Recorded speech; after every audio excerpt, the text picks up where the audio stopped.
Muy buenas noches, señores. Bienvenidos. Bendito Señor, te damos gracias porque el día de hoy, Señor, tu misericordia se derramó sobre nosotros.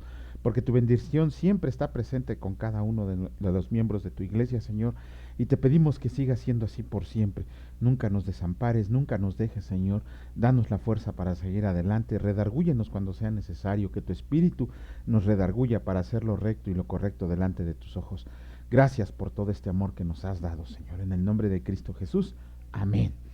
Muy buenas noches, señores. Bienvenidos, bueno, señores y señoras.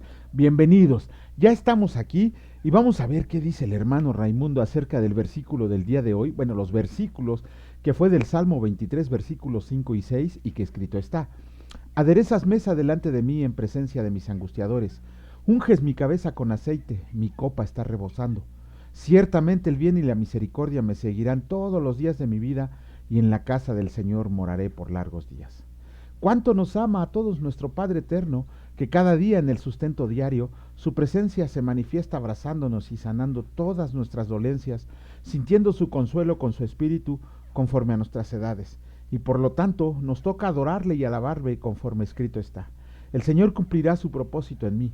Tu misericordia, oh Señor, es para siempre. No desampares la obra de tus manos. Salmo 38:8. Esta debe de ser nuestra alabanza permanente en toda circunstancia a gran voz. Aleluya. Ah, qué bonito. Miren, a veces no damos mucho crédito, por ejemplo, al hermano Raimundo, en el sentido de que no solo hace una reflexión, sino que inserta un versículo que va acorde a con lo que reflexiona y acorde con lo que dice el versículo que subimos diariamente. Y muchas veces, inclusive a mí, se me olvida agradecerle por el esfuerzo que hace, porque no nada más es de escribir, hay que leer, hay que leer, hay que buscar un versículo. O sea, se toma su tiempo el hermano Raimundo para deleitarnos con la sabiduría que le ha dado el Señor. Rayito, que Dios te bendiga, que te siga dando muchos años de vida y que sigas deleitándonos con esa sabiduría que el Señor te ha dado. Gracias, Rayito, cuídate mucho. Ahora sí, vamos a comenzar con la lectura del día de hoy. En esta ocasión vamos a iniciar con el capítulo número 14 del primer libro de Crónicas, y escrito está: Hiram envía embajadores a David. Hiram, rey de Tiro, envió a David embajadores y madera de cedro y albañiles y carpinteros para que le edificaran una casa. Y entendió David que el Señor lo había confirmado como rey sobre Israel y que había exaltado su reino sobre su pueblo Israel.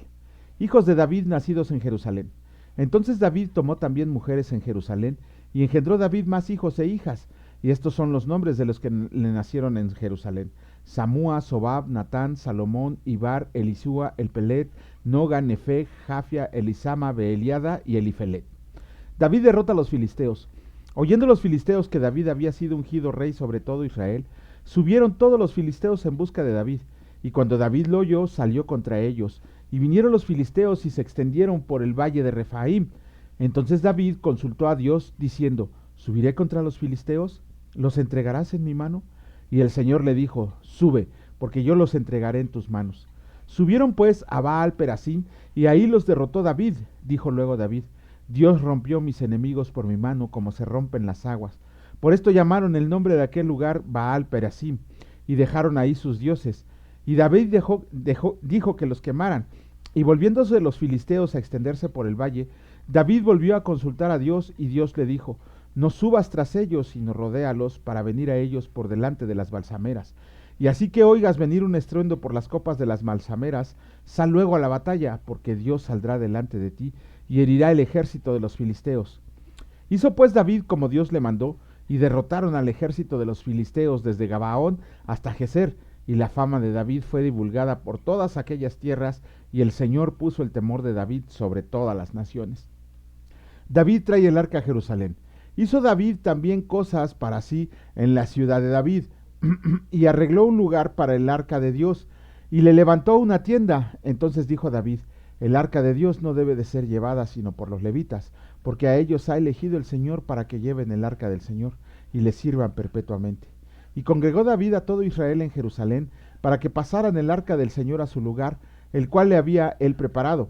Reunió también David a los hijos de Aarón y a los levitas, de los hijos de Coat, Uriel el principal, y sus hermanos 120, de los hijos de Merari, Asaías el principal y sus hermanos 220, de los hijos de Gersón, Joel el principal y sus hermanos 130, De los hijos de Elisafán, Semaías el principal y sus hermanos 200. De los hijos de Hebrón, Eliel el principal y sus hermanos 80. De los hijos de Uziel, Aminadab el principal y sus hermanos 112. Y llamó David a los sacerdotes Sadac y Abiatar, y a los levitas Uriel, Asaías, Joel, Semaías, Eliel y Aminadab, y les dijo: ustedes que son los principales padres de las familias de los levitas, santifíquense ustedes y sus hermanos, y pasen el arca del Señor Dios de Israel al lugar que le he preparado, pues no por haberlo hecho así ustedes la primera vez, el Señor nuestro Dios nos quebrantó, por cuanto no le buscamos según su ordenanza. Así los sacerdotes y los levitas se santificaron para traer el arca del Señor Dios de Israel, y los hijos de los levitas trajeron el arca de Dios puesta sobre sus hombros en las barras, como lo había mandado Moisés conforme a la palabra del Señor. Asimismo dijo David a los principales de los levitas que designaran de sus hermanos a cantores con instrumentos de música, con salterios y arpas y címbalos. Perdón, este es el capítulo 15, A Asaf, hijo de Berequías, de los hijos de Merari, y de los hermanos a Etán, hijo de Cusaías, y con ellos sus hermanos del segundo orden a Zacarías, Jaasiel, Semiramot, Jehiel, Uni, Eliab, Benaya, Maasías, Matatías, Elifeleu, Mignías, Obed-edom y Jehiel, los porteros. Así Emán, Asaf y Etam, que eran cantores, sonaban símbolos de bronce, y Zacarías, Asiel, Semiramot, Jehiel, Uni, Eliab, Maasías y Benaya, con salterios sobre Alamot. Matatías, Elifeleu, Mignías, Obed-edom, Jehiel y Asasías tenían arpas afinadas en la octava para dirigir, y Kenanías, principal de los levitas en la música, fue puesto para dirigir el canto, porque era entendido en ello. Berequías y Elcana eran porteros del arca, y Sebaías, Josafat, Natanael, Amasaí, Zacarías, Benaya y Elezer, sacerdotes, tocaban las trompetas delante del arca de Dios. Obed-edom y Jeías eran también porteros del arca. David, pues, y los ancianos de Israel y los capitanes de millares fueron a traer el arca del pacto del Señor de casa de Obed-edom con alegría, y ayudando Dios a los levitas que llevaban el arca del pacto del Señor, sacrificaron 7 novillos y 7 carneros.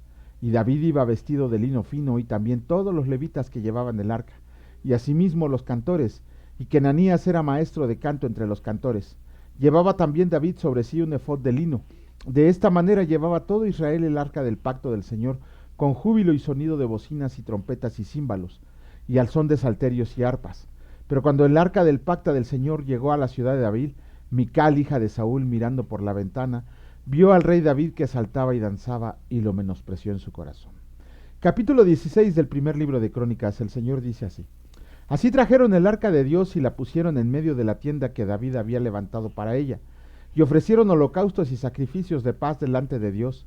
Y cuando David acabó de ofrecer el holocausto y los sacrificios de paz, bendijo al pueblo en el nombre del Señor, y repartió a todo Israel, así a hombres como a mujeres, a cada uno una torta de pan, una pieza de carne y una torta de pasas. Y puso delante del arca del Señor ministros de los levitas para que recordaran y confesaran y loaran al Señor Dios de Israel. Asaf el primero, el segundo después de él Zacarías, Jehiel, Semiramot, Jehiel, Matatías, Eliab, Benaya, Obed-edom y Jehiel con sus instrumentos de salterios y arpas. Pero Asaf sonaba los címbalos. También los sacerdotes Benaya y Jaasiel sonaban continuamente las trompetas delante del arca del pacto del Señor. Salmo de acción de gracias de David. Entonces en aquel día David comenzó a clamar al Señor por mano de Asaf y de sus hermanos. Alaben al Señor, invoquen a su nombre. Den a conocer en los pueblos sus obras. Canten a él, cántenle salmos. Hablen de todas sus maravillas. Glóriense en su santo nombre. Alégrese el corazón de los que buscan al Señor. Busquen al Señor y su poder. Busquen su rostro continuamente. Hagan memoria de las maravillas que ha hecho, de sus prodigios y de los juicios de su boca. Oh ustedes, hijos de Israel, su siervo, hijos de Jacob, sus escogidos. El Señor, Él es nuestro Dios. Sus juicios están en toda la tierra. Él hace memoria de su pacto perpetuamente y de la palabra que Él mandó para 1000 generaciones. Del pacto que concertó con Abraham y de su juramento a Isaac, el cual confirmó a Jacob por estatuto y a Israel por pacto sempiterno, diciendo: A ti te daré la tierra de Canaán, porción de tu heredad. Cuando ellos eran pocos en número, pocos y forasteros en ella, y andaban de nación en nación y de un reino a otro pueblo, no permitió que nadie los oprimiera, antes por amor de ellos castigó a los reyes. No toquen, dijo, a mis ungidos, ni hagan mal a mis profetas. Canten al Señor toda la tierra, proclamen de día en día su salvación. Canten entre las gentes su gloria y en todos los pueblos sus maravillas, porque grande es el Señor y digno de suprema alabanza, y de ser temido sobre todos los dioses, porque todos los dioses de los pueblos son ídolos, mas el Señor hizo los cielos. Alabanza y magnificencia delante de él, poder y alegría en su morada. Tributen al Señor, oh familias de los pueblos, den al Señor gloria y poder. Den al Señor la honra debida en su nombre, traigan ofrenda y vengan delante de él, póstrense delante del Señor en la hermosura de su santidad, teman en su presencia toda la tierra, el mundo será aún establecido para que no se conmueva, alégrense los cielos y gócese la tierra, y digan en las naciones, el Señor reina. Resuena el mar y su plenitud, alégrese el campo y todo lo que contiene. Entonces cantarán los árboles de los bosques delante del Señor, porque viene a juzgar la tierra. Aclamen al Señor porque Él es bueno, porque su misericordia es eterna. Y digan, sálvanos, oh Dios, salvación nuestra, recógenos y líbranos de las naciones para que confesemos tu santo nombre, y nos gloriaremos en tus alabanzas. Bendito sea el Señor Dios de Israel de eternidad a eternidad. Y dijo a todo el pueblo, amén, y alabó al Señor. Y los levitas encargados del acta.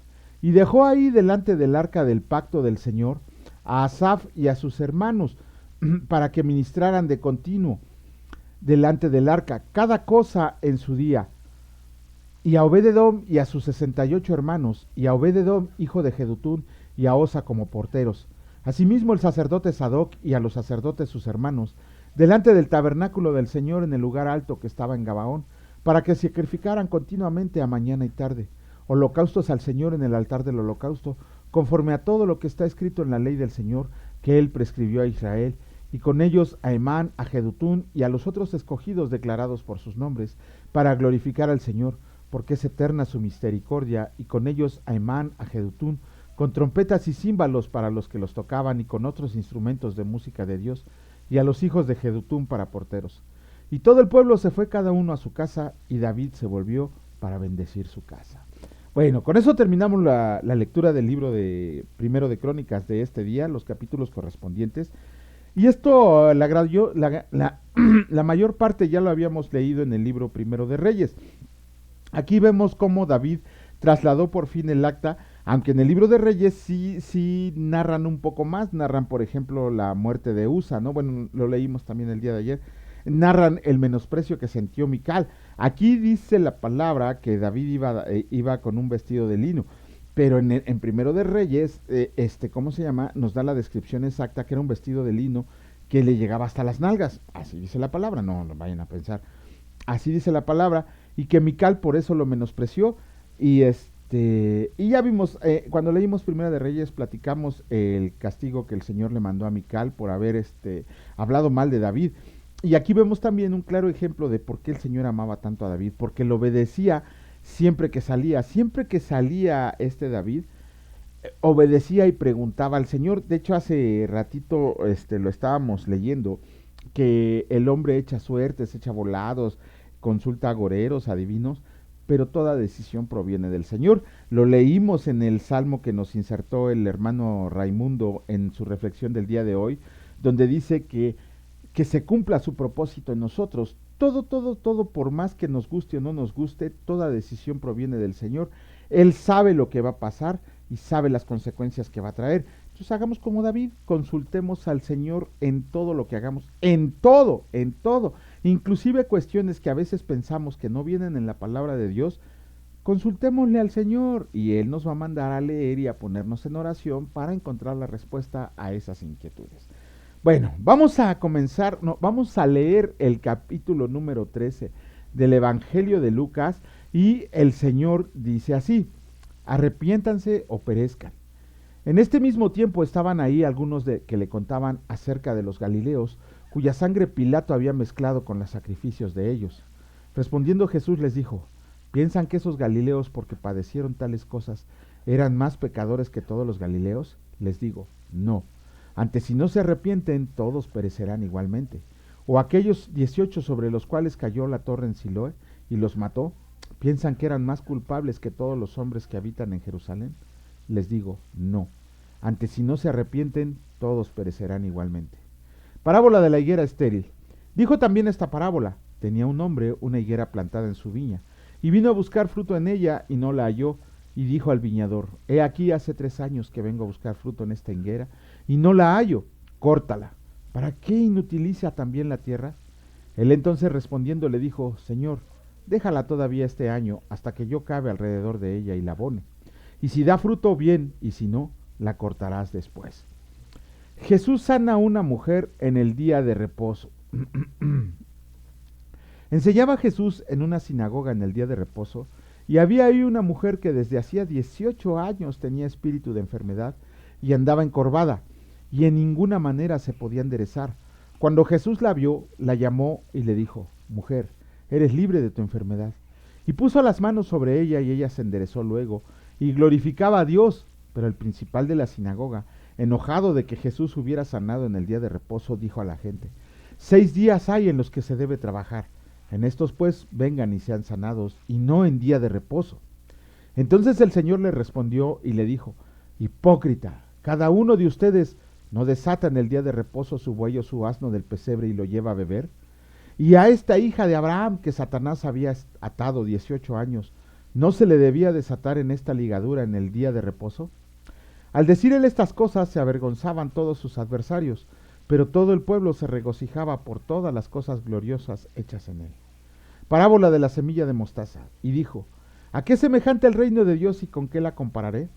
Es semejante al grano de mostaza que un hombre toma y sembró en su huerto, y creció y se hizo árbol grande, y las aves del cielo anidaron en sus ramas. Parábola de la levadura. Y volvió a decir, ¿a qué compararé el reino de Dios? Es semejante a la levadura que una mujer tomó y escondió en 3 medidas de harina, hasta que todo hubo fermentado. La puerta estrecha. Pasaba Jesús por ciudades y aldeas, enseñando y encaminándose a Jerusalén, y alguien le dijo, Señor, son pocos los que se salvan, y él le dijo, esfuércense a entrar por la puerta angosta, porque les digo que muchos procurarán entrar y no podrán. Después que el padre de familia se haya levantado y cerrado la puerta, y estando fuera empiecen a llamar a la puerta diciendo, Señor, Señor, ábrenos. Él respondiendo les dirá, no sé de dónde son. Entonces comenzarán a decir, delante de ti hemos comido y bebido, en nuestras plazas enseñaste. Pero les dirá, les digo que no sé de dónde son, apártense de mí todos ustedes, hacedores de maldad. Ahí será el lloro y el crujir de dientes. Cuando vean a Abraham, a Isaac y a Jacob y a todos los profetas en el reino de Dios, ustedes estén excluidos, porque vendrán del oriente y del occidente, del norte y del sur, y se sentarán a la mesa en el reino de Dios. Y he aquí, hay postreros que serán primeros y primeros que serán postreros. Lamento de Jesús sobre Jerusalén. Aquel mismo día llegaron unos fariseos diciéndole, sal y vete de aquí, porque Herodes te quiere matar. Y les dijo, vayan y díganle a aquella zorra, he aquí echo fuera demonios y hago curaciones hoy y mañana, y al tercer día termino mi obra. Sin embargo, es necesario que hoy y mañana y pasado mañana siga mi camino, porque no es posible que un profeta muera fuera de Jerusalén. Jerusalén, Jerusalén, que matas a los profetas y apedreas a los que te son enviados. ¿Cuántas veces quise juntar a tus hijos como la gallina a sus polluelos debajo de sus alas y no quisiste? He aquí, su casa les es dejada desierta, y les digo que no me verán hasta que llegue el tiempo en que digan, bendito el que viene en el nombre del Señor. Wow. Bueno, con eso terminamos la lectura del Nuevo Testamento y vemos aquí, bueno, generalmente cuando la palabra de Dios habla de levadura, generalmente, no recuerdo otro pasaje, la levadura es comparada con el pecado que se extiende. Sin embargo, aquí Lucas utiliza la levadura para hacer una comparación con el reino de Dios. No recuerdo en este momento otro versículo que hable de la levadura de buena manera, ¿no? Siempre de la levadura la habla en relación con el pecado. Pero aquí Lucas lo utiliza para una parábola en palabras de Jesucristo, de nuestro Señor Jesucristo, donde dice que la levadura, a alguien que sea panadero o alguien que haya hecho un pastel o alguien que haya hecho pan, cuando ya tenemos la masa y se le agrega la levadura, se deja reposar. Y lo que era una pequeña bolita, de repente se extiende por toda la bandeja. Eso es, ¿cómo se dice? Leudar la masa. Ajá. ¿Por qué? Porque ya se expandió por medio de la levadura, se hizo más grande esa masa. Y también la compara con un grano de mostaza. Si ustedes han visto un grano de mostaza, es una cosita así de chiquitita, no, apenas si cabe entre las 2 yemas de nuestros dedos. Y sin embargo ese granito de mostaza se convierte en un árbol gigantesco donde dice el Señor que moran las aves de todo el mundo. ¿A qué se refiere con esas parábolas nuestro Señor Jesucristo? Obviamente al Evangelio de Jesucristo, al Evangelio de Dios, al reino de Dios sobre esta tierra. Inicialmente cuando Jesucristo inició su ministerio, eran muy pocos los que le seguían, muy pocos. Sin embargo, invistió de poder a todos sus apóstoles para que ellos se encargaran de regar la palabra por todas las naciones. De hecho, cuando leamos el Evangelio de Juan en el capítulo 17, versículo 15, dice el Señor, no oro solamente por estos, sino los que han de venir por la palabra que ellos van a predicar. Los apóstoles son el fundamento de la iglesia. Y ojo, hay que entender que la iglesia no es un templo de piedra. La iglesia es un cuerpo espiritual. Somos todos aquellos que hemos sido llamados a servir a Jesucristo. No quiere decir que no nos congreguemos o que no asistamos a la iglesia, al templo, a la congregación física. Esa es una tontería porque en la palabra de Dios nos ordena que nos congreguemos todos nosotros como hijos de Dios. Entonces, aquí el Señor está comparando a la expansión del Evangelio. Ha costado, sí, costó la vida de los apóstoles, costó la vida de los mártires, costó la vida de los primeros cristianos y de manera muy cruel y brutal fueron tratados y sin embargo el Evangelio nunca se ha detenido y nunca se detendrá por más que surjan sectas que traen doctrinas de demonios, por más que surjan diferentes religiones que también no traen absolutamente nada que sea bíblico, algunas de ellas, o algunas que pretenden tergiversar la Biblia para utilizarla para sus cochinos fines. El Evangelio de Dios es su palabra escrita y esa es la que hay que regar en el mundo. ¿Por qué? Porque cuando se complete el número de los elegidos por el Señor vendrá en su gloria a reinar aquí en la tierra a todos sus santos, con todos sus santos, y reinaremos en la tierra con nuestro Señor Jesucristo. Entonces, la parábola de la levadura y la parábola del grano de mostaza es una comparación que hace nuestro Señor Jesucristo. Recuerden que las parábolas son una lección de enseñanza que pretende enseñar algo de una cuestión teológica o de cuestiones morales.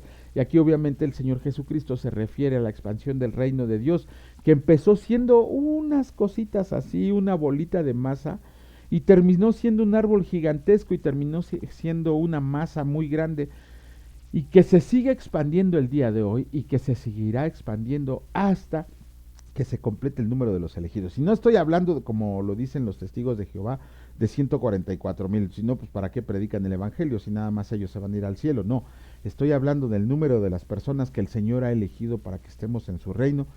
¿Cuántas son? Solamente el Señor sabe. ¿Cuándo se completarán? Solamente el Señor sabe. ¿Quiénes son? Solamente Dios lo sabe. Ningún hombre mortal, por muy sabio, por muy teólogo, por muy santo que se crea, jamás va a poder decir el día y la hora en que nuestro Señor venga. Bendito Señor y Dios Padre Todopoderoso, te amamos porque tú nos amaste primero, porque sabemos que tenemos la obligación de expandir tu reino, Señor, de compartir el Evangelio en las naciones. Por eso te pedimos que pongas palabra en nuestra boca, Señor, que nos des la habilidad, que nos des la fuerza y la entereza de carácter para plantarnos y predicar el Evangelio como debe de ser hecho, Señor, a todas las personas, en todas las personas tendremos que sembrar las semillas para que ellos elijan si deciden seguir a Jesucristo o seguir viviendo su vana manera de vivir. Te pedimos, Señor, que cada día crezca más el número de personas hasta que sea envuelta toda la tierra y que sea para gloria de tu reino. Gracias, bendito Señor, en el precioso nombre de mi Dios y Salvador Cristo Jesús. Benditos sean siempre y para siempre. Amén. Que la gracia y la paz de nuestro Señor Jesucristo reine en sus hogares, señores. Si Dios lo permite, nos vemos el día de mañana. Cuídense mucho. Hasta luego.